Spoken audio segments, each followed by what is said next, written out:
बार्शी तालुक्यातील धानोरे येथे मावळा प्रतिष्ठानच्या वतीने आयोजित जिल्हा परिषद प्राथमिक शाळा व अंगणवाडीचे वार्षिक स्नेहसंमेलन मोठ्या उत्साहात पार पडले। या कार्यक्रमाच्या उद्घाटन प्रसंगी प्रमुख पाहुणे म्हणून भारतीय जनता युवा मोर्चाचे जिल्हाध्यक्ष तथा बार्शी बाजार समितीचे चेअरमन रणवीर राजेंद्र राऊत उपस्थित होते। तसेच पुणे ग्रामीण स्थानिक गुन्हे शाखेचे एलसीबी वरिष्ठ पोलीस अधिकारी व शिवसेना नेते भाऊसाहेब आंधळकर यांची देखील विशेष उपस्थिती लाभली होती।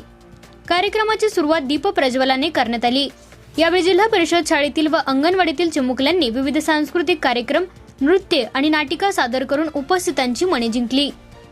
ग्रामीण भागातील मुलांच्या कलागुणांना वाव देण्यासाठी मावळा प्रतिष्ठाने घेतलेला हा पुढाकार कौतुकास्पद असल्याचे मान्यवरांनी आपल्या भाषणात नमूद केले।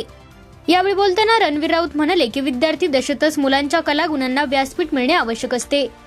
मावळा प्रतिष्ठानने शैक्षणिक आणि सांस्कृतिक क्षेत्रात दिलेले हे योगदान गावच्या उज्ज्वल भविष्यासाठी महत्त्वाचे आहे। तर भाऊसाहेब आंधळकर यांनी विद्यार्थ्यांना शिस्त आणि शिक्षणाचे महत्त्व सांगत भावी वाटचालीस शुभेच्छा दिल्या।